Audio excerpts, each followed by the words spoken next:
Welcome to the D times 2 podcast, hosted by sisters Denise and Deborah. We are all about finding balance in the various parts of life. Using the wheel of life as our guide, we explore how to keep each spoke rolling smoothly.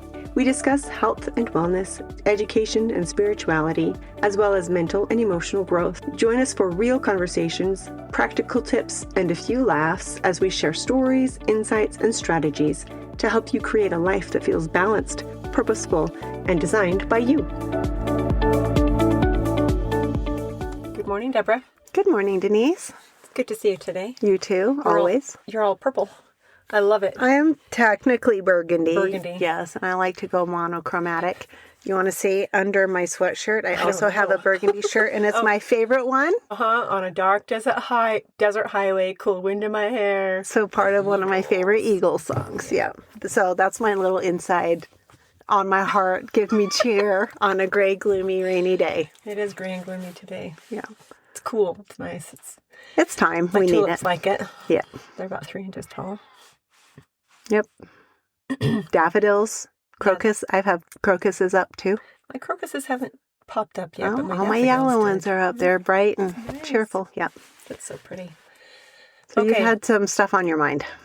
Yeah. Well, let me tell you a story first. Please tell me a story. Because we like story time. Yes. It's Deb and Denise story time. So it's over the weekend, my husband and I decided it was time to prune our trees. We have several fruit trees, and I learned a few years ago that if you prune them, they will produce much better. Yes. So I learned how to do that. And last year I kind of did it by myself and couldn't get the big old heavy 500-pound ladder out to do the tops. So the tops didn't get done. Mm-hmm. And this year I told my husband, if you just get the ladder out, that will be enough. But he decided to help me. But it's really hard for him because you're cutting all this stuff out of the tree. Yeah. All these branches and growth. And he's like, it's just going to die. And it's like, nope, just watch. So my fruit trees are all bare looking. Yep. But last year when I did it, we got such a better yield of fruit. We prune every year. Yeah, I haven't done that. Yeah. I had to learn that lesson. But I learned it. Yes. But that's why I always have all the fruit to share. That's true. That is true. With everybody. Just have lots of fruit. Mm-hmm. But one of the things about pruning the trees, my husband cries about it, and he says, the tree is going to die. And I keep reminding him, the tree is not going to die because you're pruning it. It will actually make it thrive and grow and develop more fruit. It'll grow stronger and be able to handle the load of the fruit as well. Yeah. And it reminds me of a story I heard years ago in one of our church conferences about a mulberry bush that got hacked back, and it was crying because it was getting hacked back, but it grew back beautifully and strong. And that's kind of like us. We sometimes have to cut things out of our lives to grow, to be stronger and better. That's what I think of every year when I prune the fruit trees. I'm cutting you back, but you're going to be so happy and so strong and produce such good fruit. So cut out the bad stuff in your life. Or the excess. Excess, yeah. Yeah, or the excess. Things that are not helping your life to be better and improve and grow. Yeah. Nice thought, nice correlation. I'm going to say I'm a little bit like your husband when it comes to pruning the trees. I know it needs to be done. I'm always telling Tom it's time to prune them. But he has historically done it. We actually paid someone to do it this year. I've had a certified arborist come into my life, and I said, can I hire you? Will you do it right? And she honestly did it very similarly to how Tom has been doing it, because he learned from the YouTube how to do it. But I'm always like, no, it's too much. I know it needs to be done, but don't do too much. Mm-hmm. And it does need to be done to thrive. Yeah. We're like fruit trees. Cut it out, get rid of it, and grow. Yeah. That doesn't have anything to do with what we're talking about today. But I thought, I don't know, pruning trees to me is a good metaphor for life. Yeah, it's a life lesson. So what did you want to talk about today? Well, the spoke of the wheel I want to talk about today is the financial spoke. We've talked a couple of times. So when you say the spoke of the wheel, for new listeners, This is Wheel of life. the wheel of life, which is what we base our entire podcast around every time. So if you haven't listened yet or done the worksheet, go back to episode 4, the wheel of life episode, and it talks all about it. But there are spokes in the wheel, and today we're talking about the finance spoke. Is that what you said? Yes. Okay. So I want to talk about 7 concepts for financial health. Oh, this is very timely. Why is it timely? Well, the people are talking about financial stress. Oh. Yes. Costs have gone up for things. Interest rates are up. Food costs more. Like, people need better financial help. Health? Both. Yes. Help and help. Yeah. Yes. So one of the things that I think is important is to prepare before the thing happens. So store up mentally, physically, emotionally, spiritually, financially, education, like store up before the thing happens so that you can take hard times when they come and it's easier for you. Mm-hmm. Some of this has to do with that. Okay. But the first thing that I want to talk about, the first concept, is recognizing that everything we have, we did not earn on our own. And that might be a bold statement, but Yeah. What do you mean? it's everything we have is a gift from God. And recognizing that fact helps us to be better with our financial gifts. Okay. So everything is a blessing, Mm-hmm. and we should be grateful for our blessings. Yeah, we should. Okay. Agree. So because everything comes from God and is a blessing from God, it's important for us to show humility and recognize that Mm-hmm. and show gratitude for that. So make sure we tell him we are grateful that we have a job. It's really important. Even if we don't love our job, we're grateful for the Yeah. way to support the family. You need green coming in. So I guess it's zeros and ones these days. Whatever it may be. But we should be grateful that we have an income. If it's too little, we should be grateful that we have one. If it's a lot, we should be grateful that we have one. If it's just right. So Gratitude. Gratitude is huge. And to remember that, as with all blessings from God, we are stewards of our finances. So we're responsible for how it gets used. Mm-hmm. Used, misused, abused, grown, whatever. We are responsible for that, and we should be good stewards. I think of Pride and Prejudice when I hear steward now, because Mr. Darcy Okay. had a steward. His dad had a steward, and he basically ran all of the finances for the Darcys, and it's a big deal. Like, everything that happened was the steward was responsible for. So It's interesting. That's your correlation, but it's good. yes. Yeah. So just, I don't know, we should take care of what we have. Yes. Even like what we have dollar-wise, but also materially. Mm-hmm. So like last night, I was showing Tom some scratches on our dining table from something that he had done. And I said, we like to take good care of our things. So be thoughtful about what you're doing and take good care of our things so that they're in good condition. We don't have to replace them. That's also being a good steward. Yep.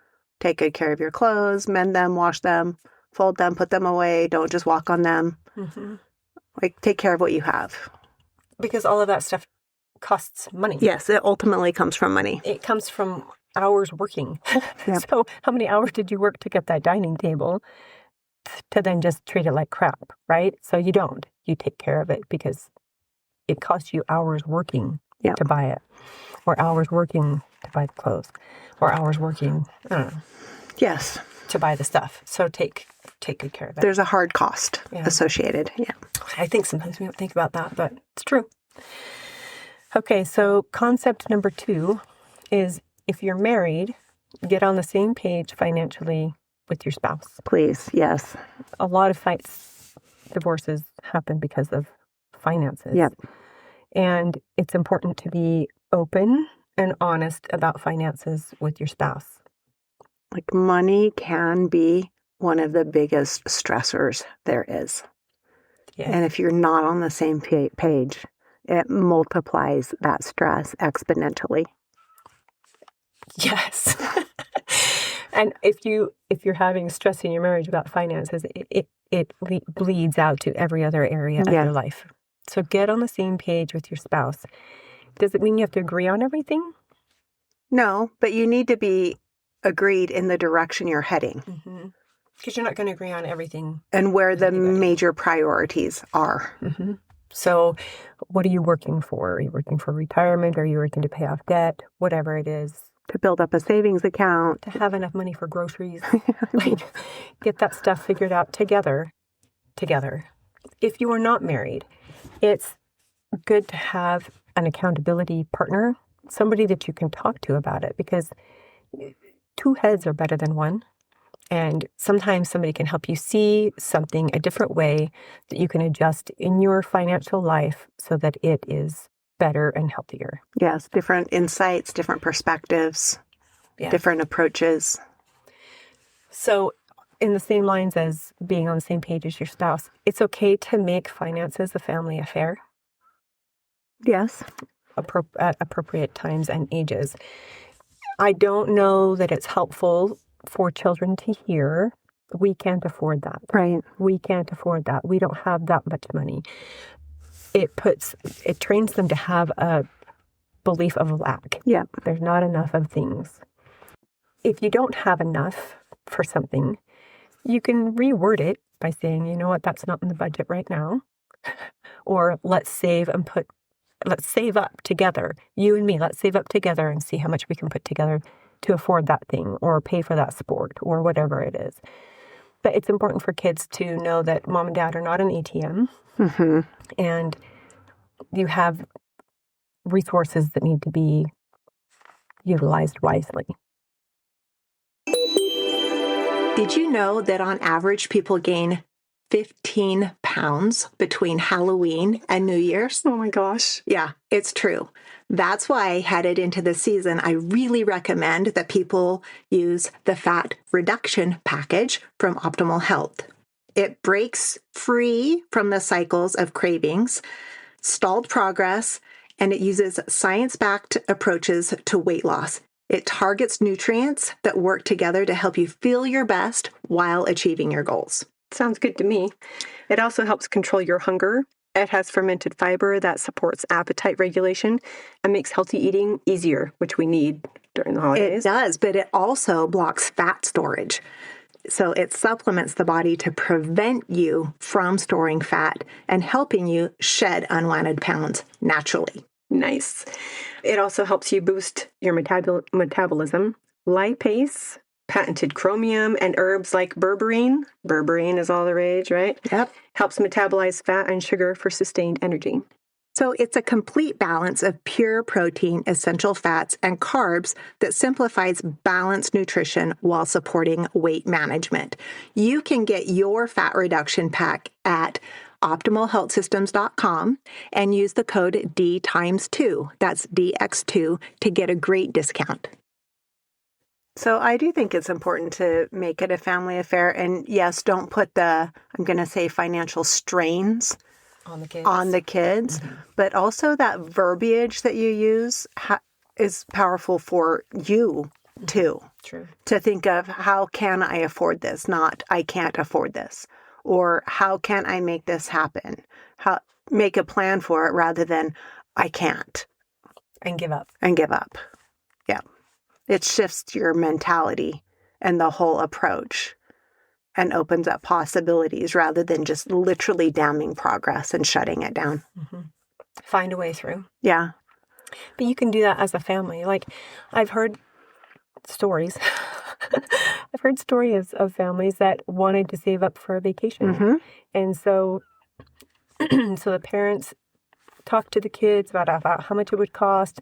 And the kids each did side jobs, babysitting, mowing somebody's grass or whatever. And they all helped pitch in so they could pay for this family vacation.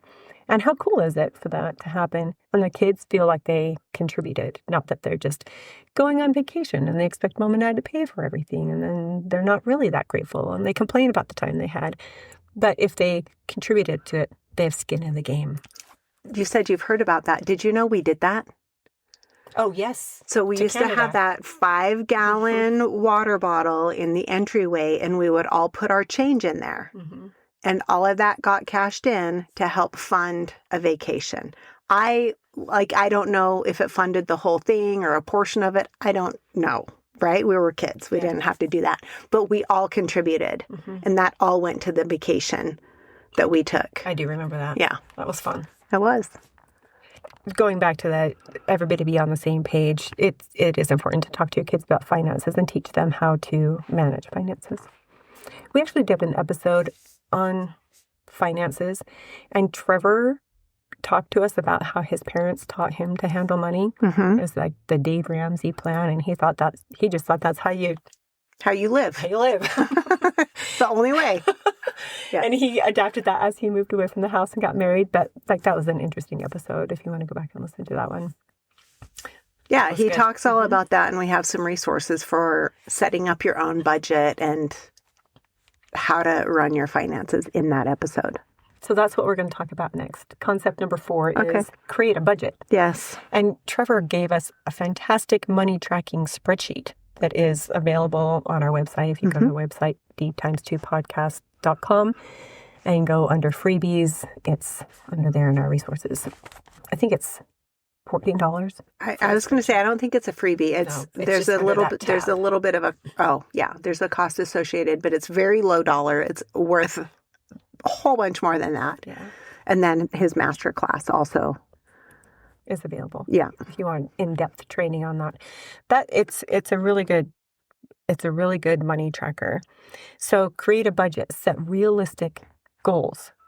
So there are fixed things like a mortgage or rent, utilities you can get equalized. Yeah.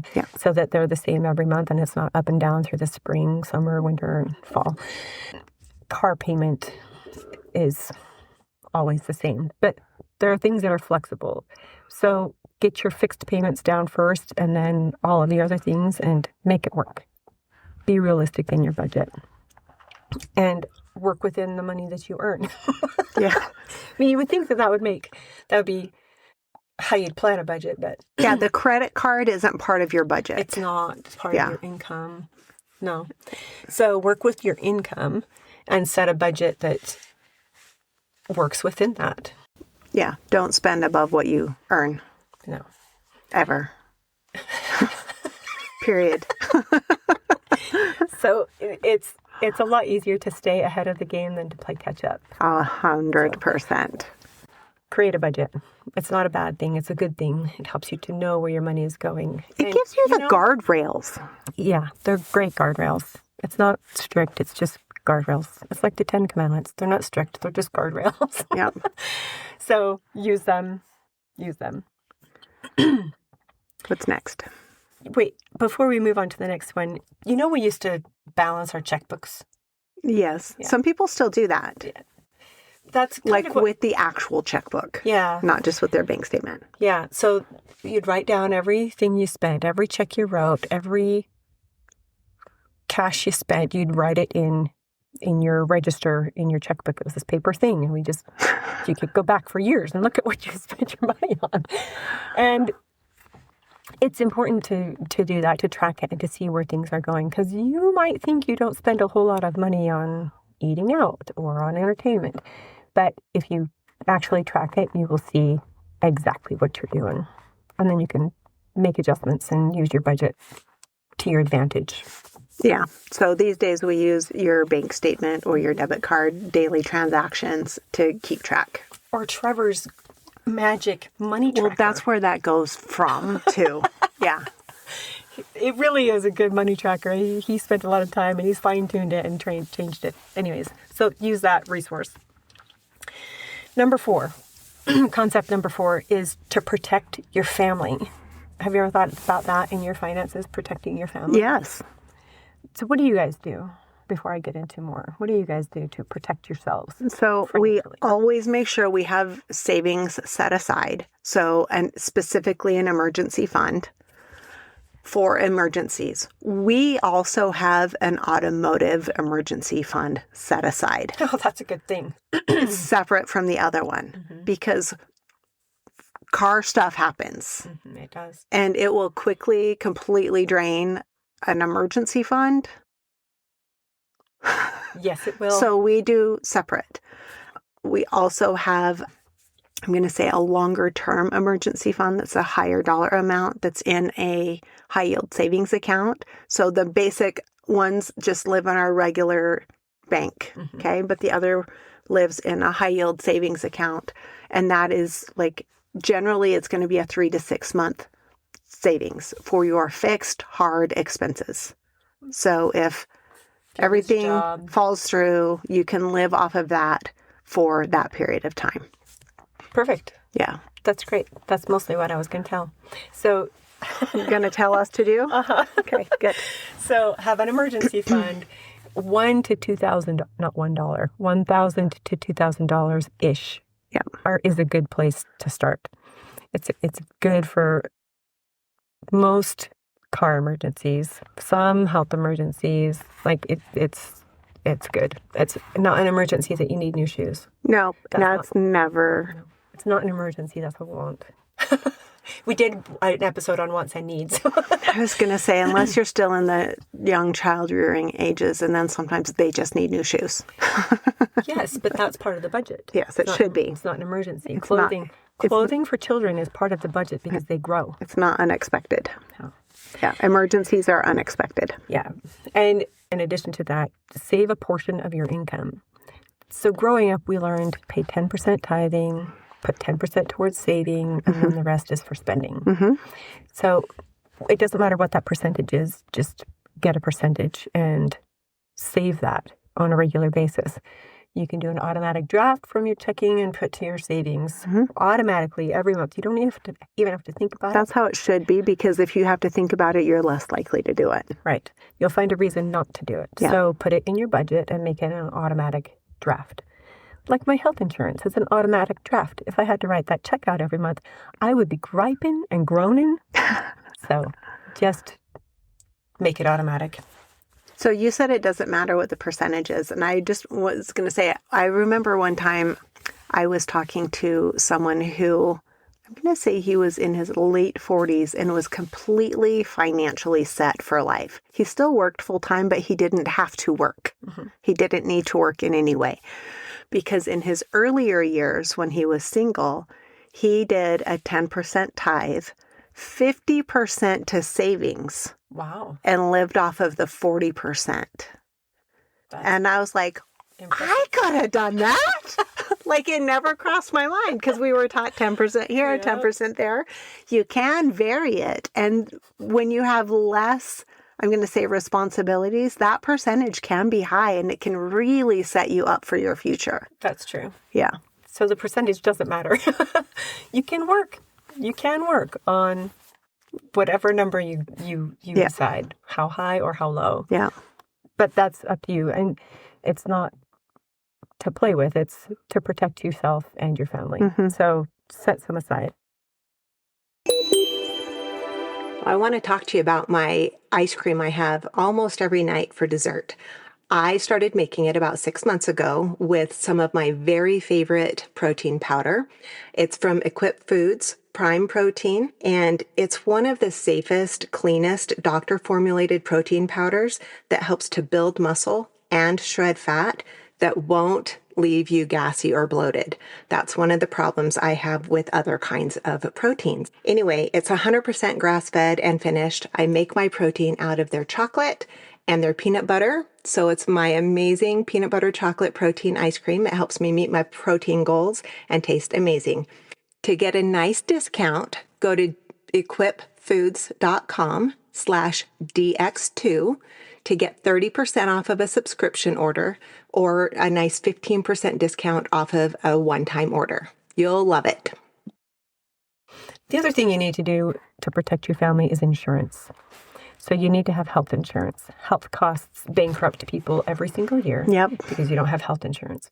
Health insurance costs a lot. And no health insurance also costs a lot. Yes. So pick your a lot. So get some health insurance, even if it's a high deductible, just pick something. The other kind of insurance you should have is life insurance because you never know. And you don't want to leave your family in a lurch because you didn't anticipate you were going to die. Tomorrow is never guaranteed. We are all going to die. Yep. And that's something that my husband has been really good about in his professional life, is to have life insurance. He was the provider. He is the provider for our family. So he always had health insurance. So if he died, I wouldn't have to freak out about The family would still be protected. anything. Yeah. Yeah. So life insurance. And then also disability insurance. Disability insurance is not very expensive, and it can help save you if you have something happen that you're not planning on. You're not dying, you're not dead, but you're unable to work for a while. Disability insurance can fill in those gaps. Yep. Same thing with car insurance. Get car insurance. Yep. You never know. You need car insurance to help pay for that expense. Don't leave your family in a lurch because you didn't plan on that. So those are all just protections They are. for your family. Yeah. Gives you peace of mind. Yes, and as a woman that stayed home with the kids, these things I'm talking to you about helped give me peace of mind. Like, it helped me have peace of mind that we had an emergency fund, that if something happened that I didn't have to stress about it, we could take care of it. If something happened to my husband, we didn't have to stress about it, we could take care of it. So it is all about protecting your family. And one thing that has a little bit to do with money, but more about to do with just preparing, is have some food insurance. Yes. So have some stored food that you can have. If it's canned Campbell's soup, it's something to eat. It's a bag of dry beans. Or some pasta or spaghetti sauce or something. Like, have some emergency food that you can break out if you're out of a job, or if there's some kind of world event that closes down the grocery store. That's what I was going to say, is things literally happen. Like we saw it during COVID where you couldn't pay to get toilet paper. Right. Like, there were things that you just couldn't get. And like, we've seen it with natural disasters where all of a sudden there is no access to anything. Hurricanes coming and all the shelves are bare. Yeah. Well, have it before the shelves are bare. Yeah. It will give you peace of mind. And I think the easiest way to do that is to just get a little extra every time you do your grocery shopping. And every once in a while, like, we run the paychecks in our house, they're every 2 weeks, but I think of it about twice a month. And every year there's a couple of months where an extra 2 weeks will land. So there's literally an extra paycheck. That goes to this security, whether it's food or savings or whatever. It gets set aside because it's not part of the norm. Yeah. And during different times of the year, different things are on sale. Yep. So stock up when they're on sale. Food insurance, it will give you peace of mind in hard times. Prepare before it happens. Yes. Okay. Concept number 5 is getting out of debt. And I think it's important to ask ourselves, how much does debt actually cost you? Because interest never sleeps. Never, ever sleeps. And there's always interest on debt. Always. And it's high, right? So credit card debt is 20-ish%. Depending on your Card. Your credit score, it can be 15%. It can be 35%. So your average is 20. Yeah, the average is 20. 20-ish. Yeah. So how much is your debt actually costing you? There are all kinds of online calculators that you can do to see, if you just make the payment, how long is it going to take you to pay off your credit card? And if you just make the minimum payment, you're going to be paying on it for like 50 years. So don't do that. Don't do that. Work it into your budget to make extra payments on one debt and get that down to 0, and then roll that over to your next debt like a snowball. Just make it bigger and bigger until you can get your debts paid off. What are some good things? What are some okay things to go into debt for? To me, there are 3. The home. Yeah. Transportation. Reasonable transportation. Reasonable, not fancy. That's my caveat on transportation. Yep. It can be a 20-year-old car. Yep. If that's what you can afford. Number 3? Education. For sure. Yep. Good, we're on the same page. Yep. No, I think that those are, and I don't want to brag or anything here. No, that's not true. I was going to say I never went into debt for education ever. I always paid my way. But there was one semester when I was in chiropractic college. I did. And I paid on that student loan for way longer than I ever would have thought. Your one semester cost you 5 semesters, didn't it? Yes. Like it just lags, but it's a worthwhile thing to go into debt for. Just don't go beyond what you need to. You don't have to go to an Ivy League college. Right. And you don't need to get a degree in something that's not actually practical to use in real life. You can go to a trade school they're not expensive. You can go to a state school, they're not expensive. Like, you don't have to go to the most expensive school, because in the end, it doesn't matter. Jobs, it does not matter. Yeah. So get a reasonable, affordable education and work hard. Work hard to pay for it. Work hard for your grades so you can get scholarships. There are a bunch of scholarships you can get for all kinds of things. And grants. Like, just apply for things. My son has done that in his schooling. He's applied for scholarships from engineering companies, and he's gotten them, and it's paid for half of his tuition. Like, that's fantastic. That's amazing. Right? So apply for scholarships. So we said the 3 things that are like legitimate reasons to go into debt are home, car. You said reasonable car. I'm going to say reasonable home as well. Yes. Like, don't go beyond your means. Yes, there's always a dream home, but there's also a starter home. Yeah. So keep perspective in mind and know that your first house isn't your forever house. Your second house probably also isn't your forever house. There's probably going to be other homes involved, and start with where you should, not with what the dream is. So there's a term called house poor. Mm-hmm. It applies to being car poor and education poor. Like, do what you can afford and not the max that you can afford, right? Don't go into a lender and say, I can afford this amount of payment, because they're going to push that above that payment. They're going to push it above that. And then there's always going to be home repair and maintenance. Mm-hmm. There's always going to be car repair and maintenance. So don't spend the max, because then you're overextended when those repairs come along. Yeah. So a good-ish number to have for home loan, like for your house payment with your insurance and escrow and everything else, is about 20 to 25% of your income. Gross. Well, that's up to you. Gross income net. I would say net, because that's what you actually get to take home and spend. So I would say net. So look at what you actually can afford and then go just a little bit less. and put some aside for that maintenance and repairs. Because your roof is going to need to be repaired. Your hot water heater is going to need to be replaced. So, dude, within 6 months of when we bought our house that we're in now, we had to replace the water heater. We had to replace the garage door. Straight out the gate. And we were still buying furniture. Yeah. So, like, there's associated costs. It's not just I'm buying a house. That house payment will be the lowest you ever pay per month for your house. Yep. Reasonable home, reasonable education, reasonable car, and pay attention to how much your debt is actually costing you and how you can pay it off as fast as possible. Never beat a dead horse. That saying has been around for a long time for a reason. People that are drinking energy drinks all day long just to stay functional, that's what they're doing. They're beating themselves up like they were a dead horse. We got to stop doing that. The only energy drink that I recommend to my clients is Update. It's clean energy without caffeine, so you don't have jitters and chaos and like the problems that caffeine causes in the body. And it also helps to give you focus and a clear mind. It's really the one I use and the one I recommend.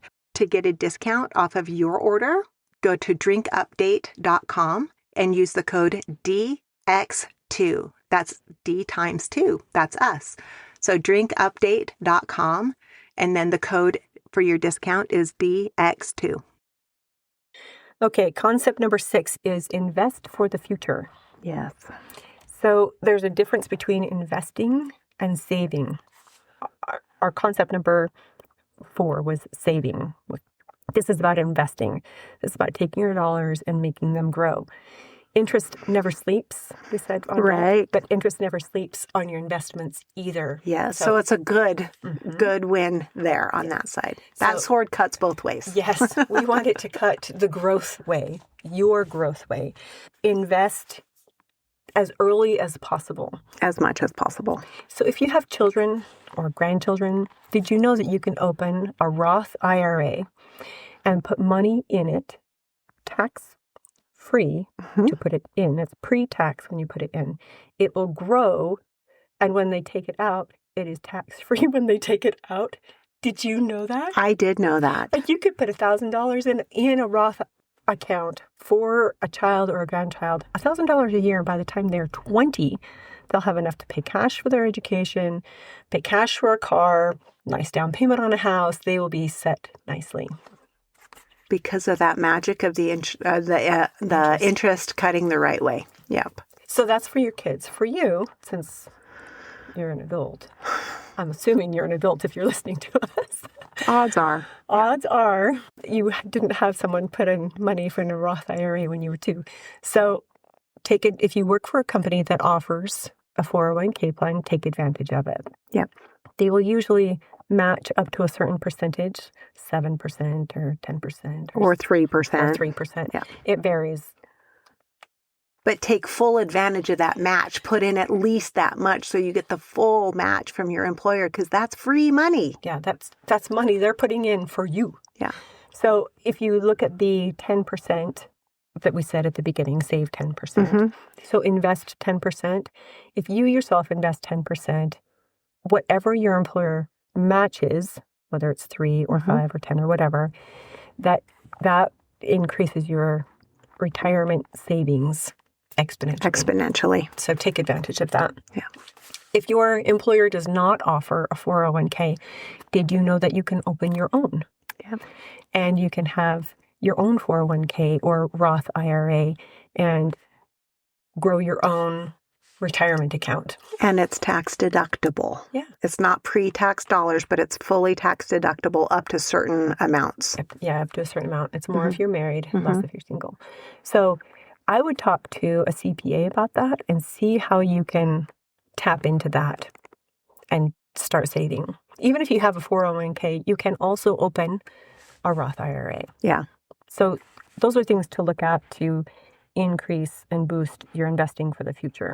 So that's one of the things we've talked about in the past is like having goals, okay? And there's short-term goals, mid-range goals, and long-term goals. And sometimes it's difficult to keep those long-range goals in mind. So when you're investing, that's kind of a longer-range goal. And it just may seem like I'm giving my money away, I'm putting it away, I never get to use it. But you do get to use it, and it's to your advantage. My husband watches that number all the time. I was going to say, I think it's exciting to watch that. He watches it go up, and when it goes down, he gets all mad. Yeah. And then when it goes back up, he's all happy. But we know that when he reaches a certain age, he can quit working. Yeah. And we will be fine. Have enough money. Like that's something that you look forward to. Yeah. So don't put it off. Even if you're in your 20s, don't put it off. Start in your 20s. Oh my gosh. Could you Please, imagine? just, no, yes. If you put $1,000 a year in either a growth stock mutual fund or a stock index fund, those will grow. Yes. You don't have to do anything with them. They will grow. They will automatically grow. Those are safer, easier, long-term retirement income investment funds. Those are good things to use. So I would talk to a reputable investment firm. Make sure they're a fiduciary. Because Not a financial advisor with no credentials, an investment firm. Yes. If they are a fiduciary, that means that they have your best interest in mind. They want to see your investments grow because then they get paid more. Some places will move you from stock to stock or fund to fund because every time they do, they get a commission. Yeah. And it's better for them, not necessarily better for you. Make sure that they are a fiduciary. It matters. It matters. It matters. Don't just go putting your money in with your best friend's brother's cousin because they're your best friend's brother's cousin. Make sure that they have all of the credentials that they need to be a safe place to work with. Okay, number 7. This is the one that I look forward to. Okay. So number 7 brings us back to the beginning. We want to live our lives, get out of debt as fast as we can, and have good investments so that we can give to others and bless others. Back at the beginning, we talked about how everything we have is a blessing from God. And if we are good stewards and take good care of it, it will grow. Even if it grows just a little bit, it's going to grow. And we can give and bless others, which really is kind of the point of life. It's not to buy all the fancy things we want because it's not really going to make you happy. No. But could you imagine being able to help others set up a scholarship fund or something to help kids get to school? Yeah, Pay for school. Tom and I have talked about that a lot, and that's one of the things we would love to do is set up scholarship funds for trade schools, for colleges, like different things for different avenues that young, deserving people They just need some help sometimes. Just help them get a leg up. Yeah. The people in the middle, the kids in the middle, don't have opportunity for a lot of scholarships because their parents make too much money and they don't qualify for grants. Yeah. So scholarships are, anyways, that's one of my dreams, set up a big old scholarship fund for different things. Another way to bless others besides scholarships is tithing. So tithing is you being able to give back to God part of what he gave you in the first place. So if you belong to a church, then I would encourage you to tithe. If you don't belong to a church, I encourage you to find a good one. But if you don't, then find a really good, reputable, charitable fund. There are many of them. That you can tithe to. Yeah, that you can tithe and bless people. And they don't know it comes from you, but you know you gave, and it gives you a sense of fulfillment and, I don't know, humility. That you don't find from buying all the things. Yeah. That sweet satisfaction. That's the last one. Give and serve others. When we put ourselves in a good, stable financial place, then God can use us to bless others. Yeah. And that takes you back to gratitude. Like you're grateful for what you have and you're grateful that you're able to serve and bless others. Be a beautiful blessing to the people on this planet who need help. Yeah. Can I give you an interesting study that was done about that? So there was a massive study that was done. I'm sorry, I don't have any resources or citations to give to you, but it was literally proven that people in lower socioeconomic stations contribute a higher percentage of their means to charity and to others. And I think it's so interesting because when you are more in a place of lack and want and need, you see that more in others and you want to help more. At least that's what it seemed like the study proved. Whereas the further you kind of get away from that, the more you're mentally away from it. But it's also, if you're giving the same kind of percentage, that's a lot more dollars. So you're very aware of that going out. But I think it's like, be humble, be grateful, and be giving. For sure. Yeah. And if you don't have very much money, it's okay. You can still give. Sometimes you're giving time. Yes. Sometimes your tithing is time. Yeah. Sometimes you're giving things in your home that you no longer use, and you can give them to a charity. The important thing is to realize everything does come from God. And we are humble and we are grateful. We are more willing to share. And there are poor people that are willing to share. There are rich people that are willing to share. There are poor people that hold on to everything they have and rich people that hold on to everything they have. Be a person that is willing to give. Yeah. And bless others. Beautiful. Okay. If there's been anything in this episode that resonated with you, please let us know. Leave us a comment and review, and also share it with someone that you know would benefit from it. Make sure you hit that subscribe button so you get notified when we upload new podcasts. And visit our website, dtimes2podcast.com. We have resources on there that are free, for a low dollar. Yeah, free resources, and then discount codes also for the things that we love. Yeah, so that you guys can get better deals. Yeah. Yeah. And seriously, go on there and check out the money tracker that Trevor put together and shared with us so that we can share with you. There's a tracker on there. And then if you want to learn how to use it really well, there's a masterclass there for you to use it. And until next time, keep your wheel rolling smooth. We'll see ya. Bye. Thanks for listening to the D Times 2 podcast with Denise and Deborah. We hope you enjoyed today's episode. Be sure to subscribe and share it with someone who's ready to roll toward a more balanced life. Your support means the world to us. And just a quick note, we're sharing our own experiences and ideas, not professional advice. Always do your own research and talk to a qualified expert before making big decisions. Until next time, keep your wheel rolling strong.